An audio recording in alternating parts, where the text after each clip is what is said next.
नमस्कार, जय हिंद, वंदे मातरम। दोस्तों, स्वागत है आप सभी का गुरुजी वर्ल्ड एग्जाम स्टडी प्लेटफॉर्म में। राष्ट्र हित में शिक्षा, this is Dheeraj Dwivedi from Guruji world.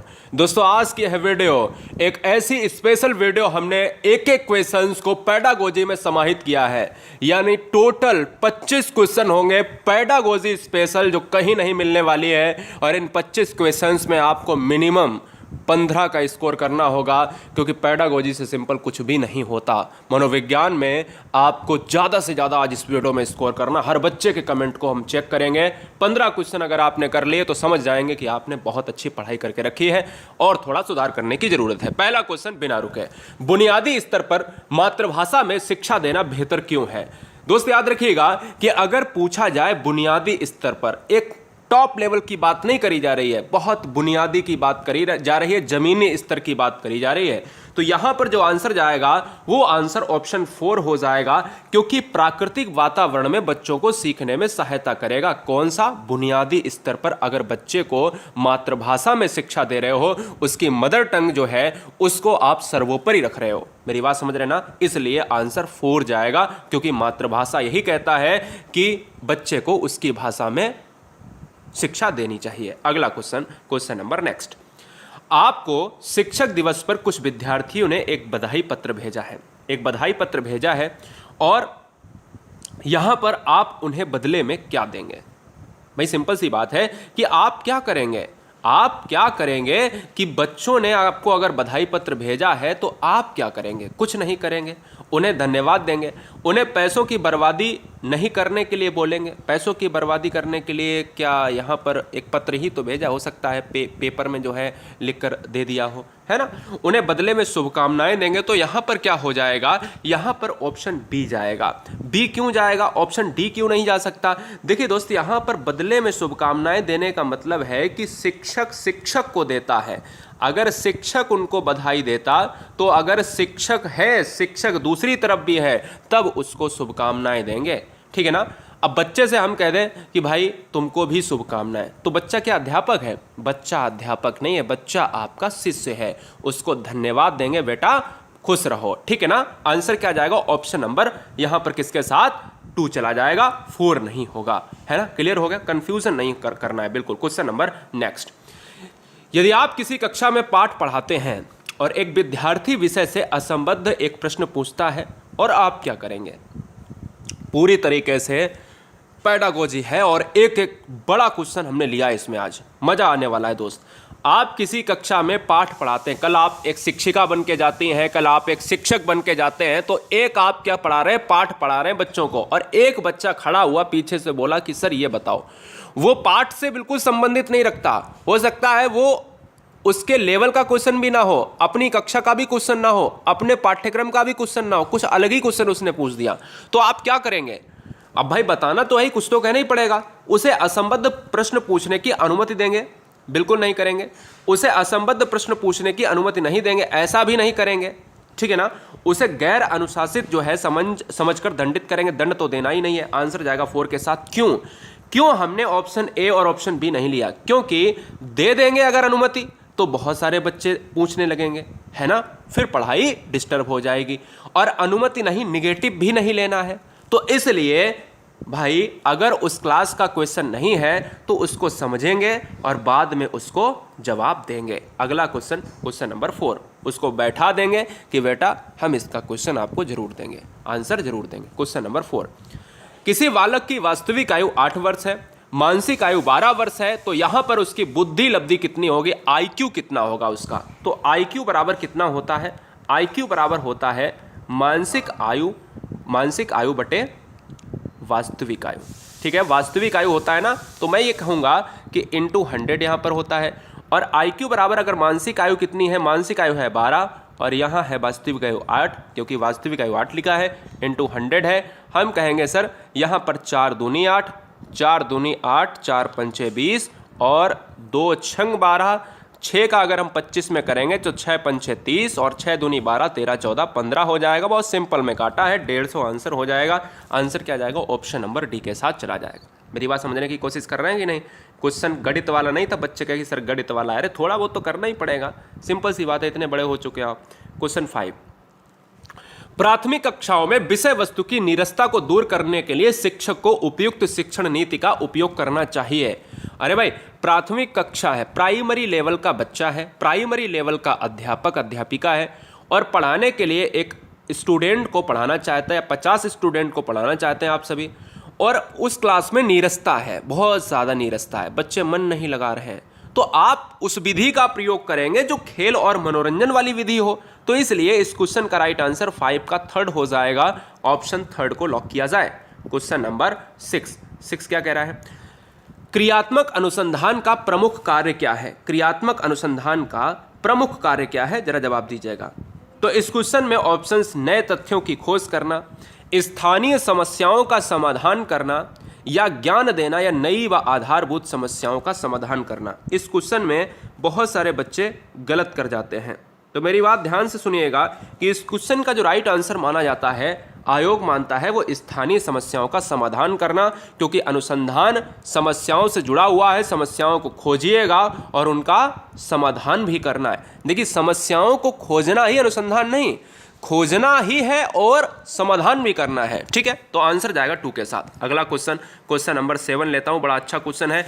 आपसे ये कह रहा है कि भैया समाज आयु वर्ग से संबद्ध, बहुत ध्यान से पढ़िएगा, समाज आयु वर्ग से संबद्ध अन्य सहपाठियों से जब किसी छात्र की तुलना की जाती है तो उसमें एक स्पष्ट शैक्षिक कमी दृष्टिगोचर होती है। ये बहुत सिंपल है, बहुत ज़्यादा सिंपल है। पुराने स्टूडेंट तो एकदम से मार देंगे, नए स्टूडेंट अगर समझेंगे तो थोड़ी देर समझने की कोशिश करेंगे और क्लियर कर जाएंगे। देखिए, हर बहन हर भाई चैनल को सब्सक्राइब कर लें, क्योंकि हम आपको शिक्षक और शिक्षिका बनाते हैं।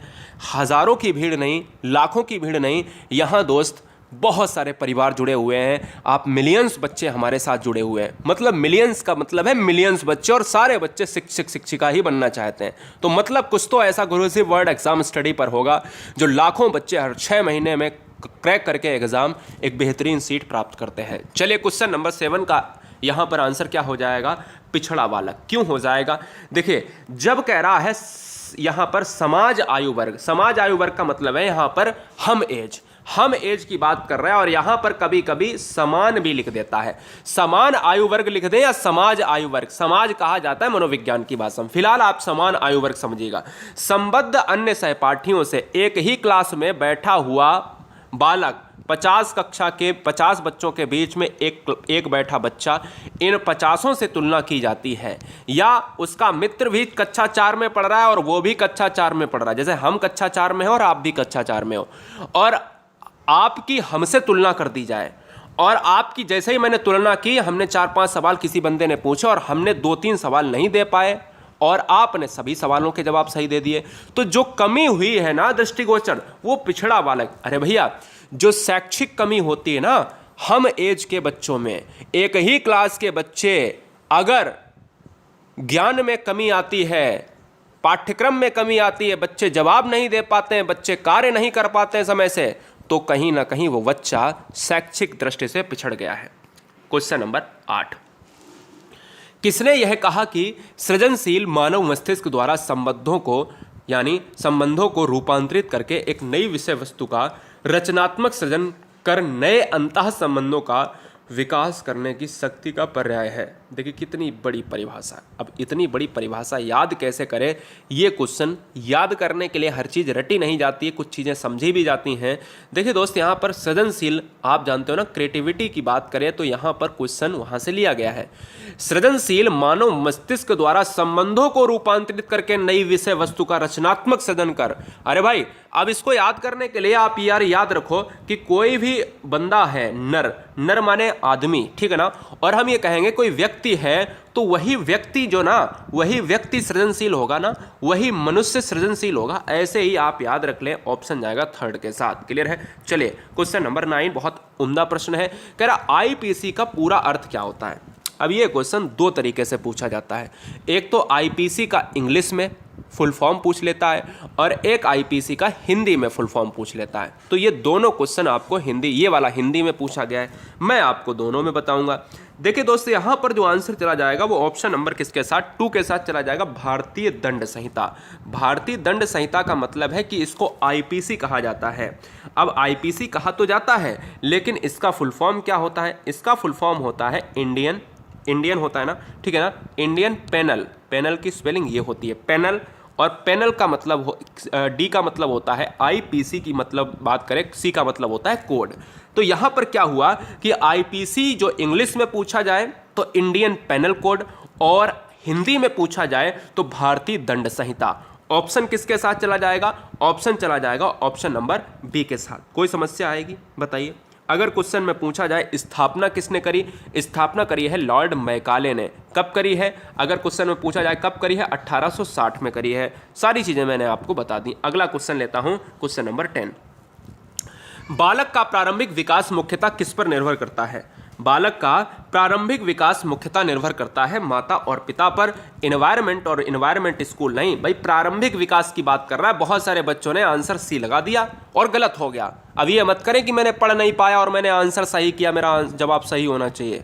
लॉक कर दिया तो कर दिया। यहां पर आंसर जाएगा फर्स्ट के साथ, क्योंकि बच्चे का प्रारंभिक विकास स्टार्ट में पैदा होगा। क्या स्कूल चला जाएगा? क्या बाहर, घर के बाहर वातावरण को चेक करेगा? क्या समाज के लोगों से मिलेगा, नेता बनेगा? नहीं ना। तो सिंपल सी बात है कि बच्चे का जो प्रारंभिक विकास होता है वो माता पिता के ऊपर होता है। पहली गुरु होती है वो माँ होती है। अगला question, question number next question आपके स्क्रीन पर है। चैनल को सबसे पहले सभी बच्चे लाइक कर दें। हर बहन हर भाई वीडियो को लाइक जरूर करें ईमानदारी से। और वाकई में अगर शिक्षक बनना है, हम ईश्वर से प्रेयर करेंगे कि आप पहली बार में सारी चीजें प्राप्त कर लें। हम उम्मीदों के साथ दोस्त कहते हैं कि सारी चीजें आपके साथ पॉजिटिव होंगी। क्वेश्चन नंबर 11, बालक केंद्रित शिक्षा के अंतर्गत क्या सम्मिलित नहीं है? बच्चा केंद्रित, ध्यान दीजिएगा, चाइल्ड सेंटर्ड प्रोसेस जो एजुकेशन है, चाइल्ड सेंटर्ड एजुकेशन है, उसके अंतर्गत क्या नहीं है शामिल? ऑप्शन 4 है आपके सामने, नीचे से पढ़ता हूं। बालक की सृजनात्मकता को बढ़ावा देना, बालक के अनुभव को प्राथमिकता देना, बालक को प्रश्न पूछने के लिए प्रेरित करना, या गृह कार्य प्रदान करना। तो मैं कहूंगा ऑप्शन फर्स्ट के साथ, गृह कार्य प्रदान करना। यह बालक केंद्रित शिक्षा, क्योंकि बच्चे के ऊपर बोझ नहीं डालना है। किसका? होमवर्क का नहीं डालना है। बाद बाकी ये पॉजिटिव, ये पॉजिटिव, ये पॉजिटिव, सारे पॉजिटिव है। अगला क्वेश्चन 12 नंबर, यदि आपकी कक्षा का कोई बच्चा प्रायः चुप रहता है तो आप क्या करेंगे? उसको पकड़ के धुन देंगे क्या? नहीं ना, ऐसा नहीं करना है। उसको पकड़ के क्या मारना नहीं है भाई। यदि आपकी कक्षा का कोई बच्चा प्रायः चुप रहता है तो ऑप्शन पढ़ता हूं कि उसकी ओर कोई ध्यान नहीं देगा, उसकी ओर अगर हम बात करें उसकी किसी मनोवैज्ञानिक, यानी उसको जो है किसी मनोवैज्ञानिक के पास ले जाना चाहिए, उसके चुप रहने का कारण जानना चाहिए, उसके माता पिता से बात करना चाहिए। दोस्त यहां पर बताइए, जवाब दीजिएगा क्या होगा। तो भैया सिंपल सी बात है कि चुप रहने का प्रयास, यानी जो कारण है ना वो प्रयास कर रहा है, उसका कारण जानने का आप खुद प्रयास करेंगे। रीजन क्या है उसकी तह तक जाएंगे, क्योंकि आप एक अध्यापक अध्यापिका हैं और बच्चा आपका है। बच्चा आपका मतलब जब आपके स्कूल में बैठा है तो उस समय आप ही सर्वे सर्वा हैं, यानी आप अपने बच्चे की तरह उसको डील कर रहे हैं। आंसर जाएगा थर्ड के साथ। क्वेश्चन नंबर 13, सतत एवं व्यापक मूल्यांकन से तात्पर्य क्या है? नियमित रूप से मासिक परीक्षा लेना, सीखने की प्रक्रिया के दौरान शैक्षिक एवं सह शैक्षिक क्षेत्रों की नियमित रूप से आकलित करना, नियमित रूप से कक्षा में गतिविधियां आयोजित कराना, बिल्कुल सही बात है। अंक या ग्रेड प्रदान करना, यह तो नहीं हो सकता। अब देखो, परीक्षा लेना नहीं हो सकता। यहां पर आंसर जाएगा सेकंड के साथ, शैक्षिक और सह शैक्षिक जहां पर भी आ जाए और सतत व्यापक मूल्यांकन दिया हो, तुरंत आंख बंद करके मार देना। ये लिख लो फटाफट। सतत और व्यापक मूल्यांकन से 2 क्वेश्चन एग्जाम में आएंगे, और आपको सह शैक्षिक और शैक्षिक वाला ऑप्शन मिले तो तुरंत आप लॉक कर दीजिएगा। अभी 13, 14, 15, यानी 14 या 15 क्वेश्चन में अभी मैं कराऊंगा। 14 या 15 सेम होगा, थोड़ा सा बदलाव होगा, देखना मजा आ जाएगा। चलिए क्वेश्चन नंबर 14, राष्ट्रीय पाठ्यचर्चा की रूपरेखा बोले तो एनसीएफ 2005, नेशनल कैरिकुलम फ्रेमवर्क 2005 के अनुसार गणित शिक्षण। अब यहां पर आ गया है एक क्वेश्चन मनोविज्ञान में कि गणित शिक्षण को पढ़ाना है बच्चों को। अब गणित शिक्षण का मुख्य उद्देश्य क्या होना चाहिए? बच्चों को अंक गणित का ज्ञान देना, बच्चों में गणित के प्रति रुचि पैदा करना, बच्चों में तार्किक चिंतन तथा समस्या समाधान योग्यता का विकास करना, या बच्चों में संवेगात्मक जो विकास होता है उसको क्लियर कराना। तो दोस्त यहां पर जो आंसर जाएगा वो थर्ड के साथ चला जाएगा, क्योंकि देखिए गणितीय जो विषय होता है वो तर्क के ऊपर आधारित होता है, चिंतन के ऊपर आधारित होता है, और गणित विषय में तर्क वाला हमें ऑप्शन मारना पड़ेगा। इसको भी लिख लीजिएगा, गणित शिक्षण डैश तर्क चिंतन, ऐसे लिख लो, याद बना रहेगा। बच्चों में तार्किक चिंतन तभी होगा जब बच्चे गणितीय संक्रियाओं में जोर लगाएंगे। आंसर क्या होगा? थर्ड के साथ। अगला क्वेश्चन नंबर 15। देखिए 13 नंबर का लगभग क्या हो जाएगा, सेम हो जाएगा, क्वेश्चन बदल चुका है। 13 नंबर में आपको दिखा देता हूं। 13 नंबर में क्या था? सह शैक्षिक वाला था, इसमें था सतत एवं व्यापक मूल्यांकन से क्या तात्पर्य है। अब क्वेश्चन बदल चुका है। 15 नंबर, सतत एवं व्यापक मूल्यांकन में व्यापक मूल्यांकन शब्दावली का अर्थ क्या है। तो अब आपको मारना है, अब क्वेश्चन मारना है। अब यहां पर बात आ जाती है, दो ऑप्शन है, शैक्षिक और सह शैक्षिक। अब देखो मुझे तो यार दोनों ऑप्शंस वाले मारने हैं ना, मुझे एक ऑप्शन क्यों मारना पड़ेगा? मुझे तो दोनों मारना है ना, शैक्षिक एवं सह शैक्षिक। इसमें सह शैक्षिक दिया है तो यहां पर सतत और व्यापक मूल्यांकन है, तो आंसर क्या चला जाएगा? 15 का 3 हो जाएगा आंसर। ऑप्शन जाएगा थर्ड के साथ। क्वेश्चन नंबर 16 बड़ा अच्छे क्वेश्चन है। एक एक क्वेश्चन को मैंने बहुत ज़्यादा बारीकी से समझा है, बहुत मेहनत लगी है, क्योंकि एक क्वेश्चन आप देख रहे हो पूरे स्लाइड में भरा पड़ा है। जिस तरीके से टाइपिंग आप करते हैं उसी तरीके से यहाँ भी क्वेश्चंस पर भी टाइपिंग होती है, बहुत मेहनत लगती है दोस्त।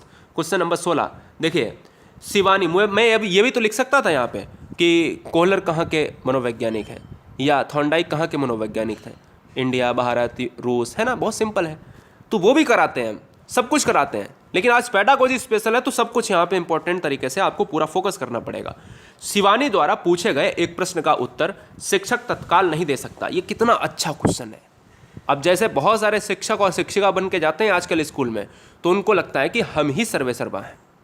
यानी अगर किसी बच्चे ने स्कूल में कुछ भी पूछा तो उसको चुप करा के एकदम से पावर अपना दिखा के उसको बैठा दिया जाता है, या उसने कुछ पूछा, बेइज्जती ना हो जाए तो उसको कुछ गलत बता दिया और घुमा दिया और बैठा दिया। ऐसा नहीं करना चाहिए। हर कोई सर्वशक्तिमान नहीं होता है, हर कोई सर्वज्ञानी नहीं होता है। समझने की कोशिश करें क्यों कह रहा हूं ऐसा। शिवानी द्वारा पूछे गए एक प्रश्न का उत्तर शिक्षक तत्काल नहीं दे सकता है। शिक्षक की प्रतिक्रिया क्या होनी चाहिए? शिक्षक द्वारा शिवानी को चुप करा देना चाहिए। आजकल तो यही हो रहा है, ऐसा नहीं होगा। शिक्षक द्वारा शिवानी को ध्यान बटा देना चाहिए, ऐसा भी हो रहा है, ऐसा नहीं होना चाहिए। शिक्षक को कहना चाहिए मैं नहीं जानता हूं, ऐसा तो कोई कहता ही नहीं है, लेकिन फिर भी आंसर नहीं होगा। शिक्षक द्वारा इस प्रश्न को सही तरीके से जांचना चाहिए, सही उत्तर बाद में समझकर देना चाहिए। बिल्कुल सही बात, ऑप्शन जाएगा डी के साथ। देखिए, किसी अगर अध्यापक को प्रश्न का उत्तर नहीं आ रहा है तो उसे ये कहना चाहिए, बेटा मैं अभी क्लास के बाद आपको बता देता हूं, तब तक मैं इसका गहन अध्ययन कर लेता हूं। आंसर जाएगा डी के साथ। सिंपल सी बात है ना, कोई सर्वज्ञानी नहीं होता। अगला क्वेश्चन 17 नंबर, यदि एक विद्यार्थी कक्षा में भाग लेने से संकोच करता है तो आप क्या करेंगे? बड़ा अच्छा क्वेश्चन है। देखिए कितना बड़ा क्वेश्चन है, मजेदार है, बड़ा मजेदार क्वेश्चन। बताइएगा, एक विद्यार्थी है, कक्षा में उपस्थित भी है और भाग नहीं ले रहा है, संकोच कर रहा है, उससे प्रश्न नहीं पूछेंगे। क्या ऐसा हो सकता है? जिन प्रश्नों के उत्तर वह दे सकता है केवल उन्हीं प्रश्नों को पूछेंगे, उन प्रश्नों को नहीं पूछेंगे जिसका उत्तर उसके सामर्थ्य से बाहर है, या केवल उससे वही प्रश्न पूछेंगे जब वह उत्तर देने के लिए उत्साहित हो। कितना बढ़िया आंसर। उत्साहित होना एक पॉजिटिव है, ये भी सही है, लेकिन उत्साहित होना पॉजिटिव है, इससे इसकी संकोच वाली जो स्थिति है ये खत्म हो जाएगी। सिंपल सी बात है। और उत्साहित कैसे पता चलेगा? जब बच्चे के चेहरे के हाव भाव को देखेंगे आप। प्रतिभाशाली होने का संकेत निम्नलिखित में क्या नहीं है? प्रतिभाशाली का संकेत निम्नलिखित में से क्या नहीं है? विचारों में सृजनात्मकता यानी क्रिएटिविटी, दूसरों के साथ लड़ना, अभिव्यक्ति में अनूठापन, दोस्त या कौतूहल। तो यहाँ पर जो राइट आंसर जाएगा वो नहीं है, निगेटिव के साथ। और दूसरों के साथ लड़ना एक प्रतिभाशाली जो 140 IQ वाला बच्चा होगा उसमें कैसे होगा? अगला क्वेश्चन, चरित्र का विकास होता है। चरित्र का विकास होता है, बताइए चरित्र का विकास कैसे होता है? इच्छा शक्ति के द्वारा, बर्ताव एवं व्यवहार के द्वारा, नैतिकता के द्वारा, या उपरोक्त सभी के द्वारा। तो चरित्र का जो विकास होता है वो यहाँ पर जो आंसर जाएगा 19 का, वो हम कहेंगे ऑल एबव के साथ। इच्छा शक्ति पॉजिटिव है, बर्ताव और व्यवहार अगर पॉजिटिव है तो आंसर भी पॉजिटिव है, नैतिकता का पॉजिटिव आंसर लगाएंगे, ऑप्शन जाएगा डी के साथ। अगला क्वेश्चन लेता हूँ 19 नंबर, थोड़ा सा यहाँ पर रिपीट हो गया, कोई बात नहीं, यानी संख्या रिपीट हुई है 19, कोई बात नहीं, एक क्वेश्चन और बढ़ जाएगा तो मतलब 26 क्वेश्चन हो जाएंगे।